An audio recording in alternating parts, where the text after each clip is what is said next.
eventually, I went to Texas, of all places, where he has a little compound. So if this is starting to sound like a cult, warning, warning, you can write me off quick. Anyways, um, so and he had something called a contemplation intensive. Now he has other, most of the retreats and different work he does there, workshops and things. He does them all over, actually, all over the world. Are mostly martial. They're mostly Tai Chi, uh, Tushan, and weapons and different things. But he also does this ontology stuff. And so I went there and I went for 8 days to Texas and I contemplated, who am I? Seems like a simple enough thing. It was pretty novel at the time, but apparently he did a couple readings. A lot of it was Zen type things, and while he didn't say this is Zen practice, it was sort of Zenish, I guess, from my understanding of Zen. He had some Buddhist texts and some different readings, and he didn't really talk much. We spent a day and a half or so sort of exercising the brain and awareness and being aware of different things like what muscles do we use when we take a crap, like, and exercises in being honest, not filtering what we say, but just sort of spitting out our stream of consciousness, and exercises in listening and not judging people and not interpreting what they're saying and not putting our own meaning on what they're saying, but just to really be open to what they're saying. And even if it doesn't make sense, just whatever. I don't get it then. Just try to get as much of their communication as I possibly can. And, it's just sort of kind of exercise the brain and get what openness and unfiltered thing is kind of all about. One second. Stupid screensaver. So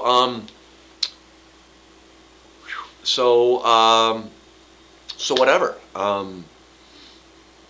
What we would do for 6 days is we couldn't talk, and all we did was a dyad exercise, basically 14 hours a day, where you sit across from someone. There's sort of two lines, and I say to my partner who's looking at me, and I say, I'm going to directly experience who I am and communicate it to you. And they would just sit there and listen and not judge, not react, not do anything, just sit there, look me in the eye and listen and do their best to not judge and just listen, sort of that unconditional positive regard thing. And so the speaker, the experiencer, would just try to do that. I'm going to directly experience it. Who am I? Who am I? And and you would just sort of say things, whatever came up. You just communicate it, like, I think I'm a nice guy. Okay, well, we got that out of the way. But directly experience who I am. I'm the feeling in my arm. That's not really who I am. So, and you just keep spitting things out. Just keep spitting things out. Just keep spitting things out. Just keep trying to experience who I am. This is sort of what that type of contemplation is. It's holding this question. And so we would just go back and forth. 5 minutes, 5 minutes, 5 minutes, 5 minutes. Take a break, come back to it. 5 minutes. New partners, 5 minutes, 5 minutes. Take a walk, come back. Just do it over and over and over, over and over and over. And I guess the methodology is eventually you wear your brain out.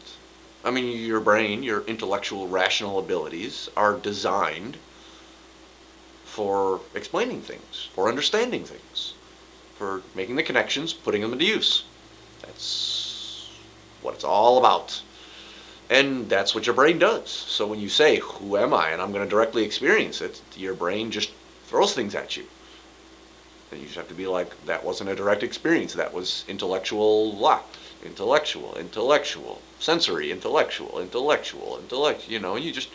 you just keep doing it. And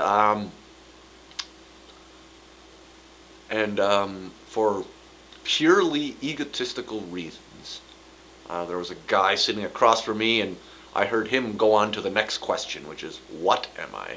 Apparently, Buddhist tradition sort of has this like 7 or 8 step enlightenment process, sort of like, who am I, what is another, what is life, blah, blah, blah. And you just sort of get deeper into awareness and you become aware of more, blah, blah, blah. And there was this guy who I would judgmentally say is a country bumpkin, and he was across from me, and so he said, I'm going to experience what I am and communicate it to you. And I said, in my head, of course, my partner's talking to me, and I just, my ego started on fire, and I said, hell to the no. Hell to the no. How did he watches NASCAR.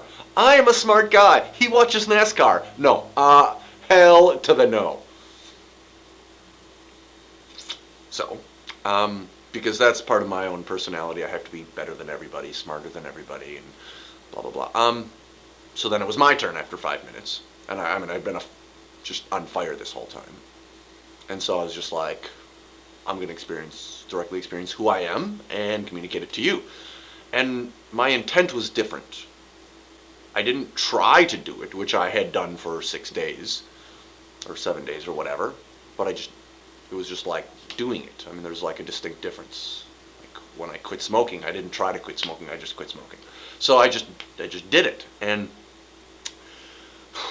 now I will go into pure speculation because I don't understand what happened. I don't understand the experience, what it means psychologically, logically, rationally. Those processes just slip right off what happened. But I'll give you my best shot. So this is getting long. I had 2 visualizations and sort of a mental, a memory thing. It sort of happened at the same time. Like I thought, if I'm going to directly experience who I am, then I should start with what has been consistent throughout my life.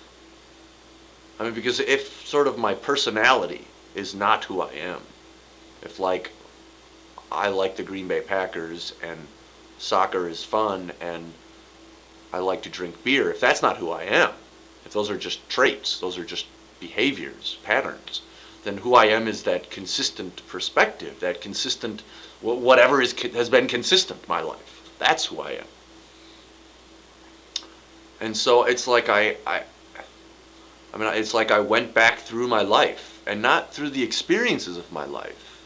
I didn't like see my life flash before my eyes. It was like I just followed that stream of me, that consistent perspective back.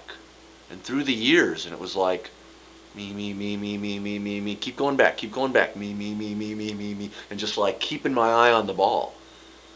And while I'm experiencing this sort of memory of just like my whole life, I had this visualization of a like this flower opening, and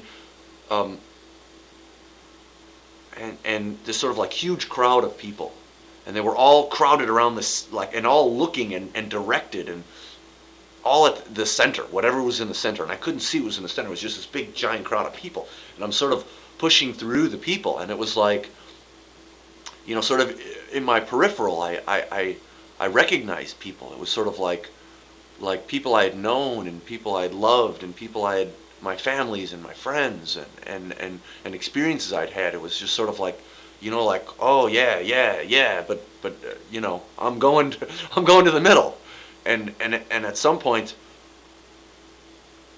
like I noticed there in the middle there was this space, like the people were all crowded around in maybe like a 10-foot circle, and they were all just looking in the middle, and it was like I broke past the last people, and it was like,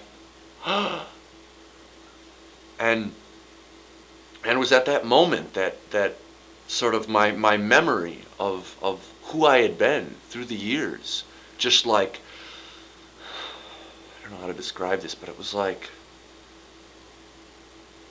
it broke past me. It was like I remembered the awareness before there was a me.